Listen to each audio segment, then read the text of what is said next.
안녕하세요. 행복씨앗입니다. 오늘도 시장을 정리하면서 하루를 마무리하는 시간을 가져볼까 합니다.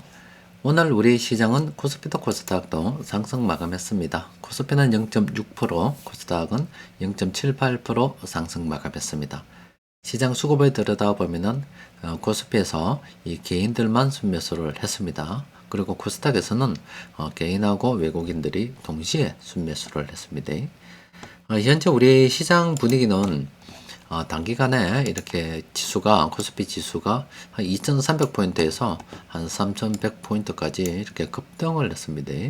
단기간에 이렇게 너무나 많이 오르다 보니까 조금 조정을 받고 있는 중입니다. 뜨거워진 열기를 좀 식히고 있다고요. 그 시장 수급을 통해서 보면은 이렇게 통신이나 전기가스라든지 기계 장비 업종이 고점권으로 분석이 되지 않습니까? 여기서 세력들이 이렇게 팔고 있죠. 그러면은 이 머지않아 이 고점권이 사라질 겁니다. 이렇게 이제 사라져야 됩니다. 그러면은 이제 투자가 뜨겁던 게 조금씩 식어가면서 다시 재진입할 수 있는 기회를 얻을 수가 있습니다. 이런 흐름을 갖다가 살펴볼 수 있도록 여러분들께 한번 보여드렸죠. 지난 이렇게 4월 11일만 하더라도 시장이 많이 하락을 했을 때지 않습니까? 그때 바닥권으로 이래 업종 추세가 분석이 됐었어요.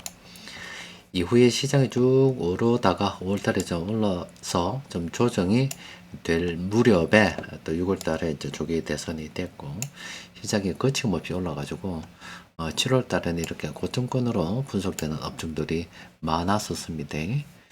그러다가 지금 계속 횡보하면서 3100포인트 그 부근에서 조정이 되고 있죠. 고점권으로 분석되는 업종이 조금씩 줄어가고 있는 그런 추세입니다. 조금 더 식어야 이런 식으로 해서 추세 아무것도 없어야 됩니다. 아니면 차라리 바닥권이 되든가 저렇게 되어야 주식을 살만한 게 많아지게 되는 겁니다. 그래서 제가 여러분들께 계속 훈련을 갖다가 좀 시키고 있는 부분이 있죠.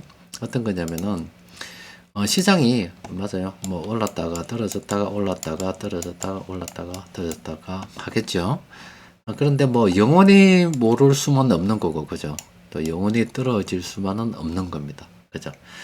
근데 언젠가는 그 끝은 있긴 합니다. 근데 요 기간이 상당히 길다 이 말이에요. 고점과 이 저점 사이의 기간이 결코 짧진 않습니다. 굉장히 깁니다. 그런데 제가 요즘 여러분들께 좀 훈련을 좀 해야 된다라고 하는 이유가 뭐 이 상승하는 이 중간 이 과정 어디쯤에는 전혀 상관이 없어요. 그러니까 뭐 현금 100% 내가 뭐 부여하고 있지 못하고 뭐 주식을 전부 다 뭐 몰빵해서 다 들고 있는다 손 치더라도 시간이 이렇게 되면은 뭐 다소 걸리겠지만은 언젠가는 회복해서 갈 거다 이 말이에요. 그런데 언젠가 우리가 지금 오르는 것도 이렇게 꼭지를 마지막 맡은 분출을 하고 난 다음에 시세를 내고 난 다음에는 다시 떨어지는 과정을 겪을 겁니다. 그때 투자 습관을 기르되 오르는 게 있으면 떨어지는 게 있고 떨어지는 게 있으면 다시 오르는 게 있습니다. 그래서 시장이 오를 때는 특히 이렇게 과열이 이렇게 돼 있을 때는 이렇게 이게 과열 이 상태입니까? 일단은 현금을 들고 있을 수 있어야 됩니다. 그리고 주식도 들고 있을 수가 있어야 되고요. 이때는 현금을 좀 이렇게 줄여야 되겠죠. 주식을 좀 늘려야 되는 그런 시기이고.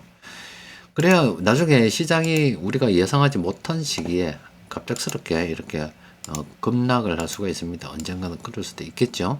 그때 급락의 폭은 상당합니다. 시장이 하락할 때는 공매도까지 이렇게 같이 겹치기 때문에 시장이 오르는 속도에 비해서 떨어지는 속도는 굉장히 가파르고 빠릅니다. 다 그렇습니다. 그래서 떨어질 때는 뭐 급증지하로 떨어져서 우리가 주식을 갖다가 마땅하게 팔 수가 없습니다.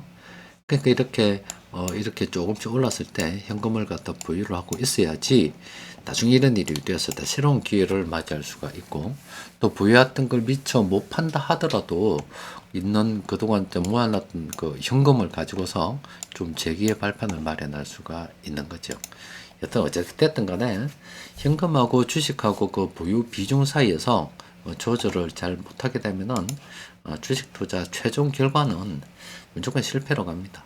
현금 들고 있을 때는 현금을 들고 있을 수가 있어야 됩니다. 자, 하여튼 우리 시장 이렇게 그동안 과열이 좀 됐었는데 세력들이 조금 과열된 시장을 좀 시키고 있는 그런 중입니다. 물량을 수호하고 있다 이렇게 보셔도 됩니다. 그 가운데서도 세력들이 공통으로 매집한 게 좀 있긴 합니다. SO일 얼마 전에 빨간색으로 떴죠. 이 와중에도 살만한 종목이 있었습니다. 추세 진행 중이고 이것도 수익 구간에 나 있어서 조만간에 수익 매매에 들어간 거 정리할 수가 있겠죠. 이거는 또 상당히 좋은 가격대이기 때문에 요때 지금 매수했다 손 치더라도 좀 오래 들고 있어도 되지 않을까 싶기도 합니다. 또 그리고 대웅제약도 이거 참 다소 높은 가격대에서 이렇게 수익 매매 신호가 났었죠. 여러 번 났었는데 어쨌든 오늘 가격 그 위에 있습니다. 여기 있어요. 그러니까 전부 다 수익 구간에 접어들었죠. 이것도 들고 가도 됩니다. 또 그리고 한샘은 오늘 브레이크 걸렸습니다. 세력들이 다시 들어와 붙습니다. 이거는 관심 종목으로 등록해도 됩니다. 이제부터 시작입니다. 또 그리고 현대모비스도 괜찮죠. 이거는 조금 다른 관점으로 봐야 된다 말씀드렸죠. 이것도 뭐 수익 매매 신호가 좀 났었는데 이것도 머지않아 수익이 날 수가 있을 것 같습니다. 또 보니까 시장이 과열되다 보니 현금책이라는 이야기가 계속 나오고 있습니다.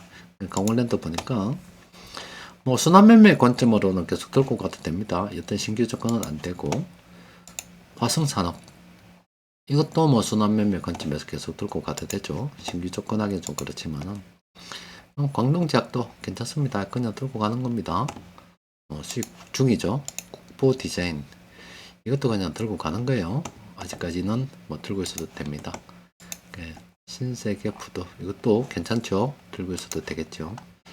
또 대한제강 이것도 뭐 괜찮죠. 들고 있어도 됩니다. 신규로 접근할 만한 건 별로 없어요.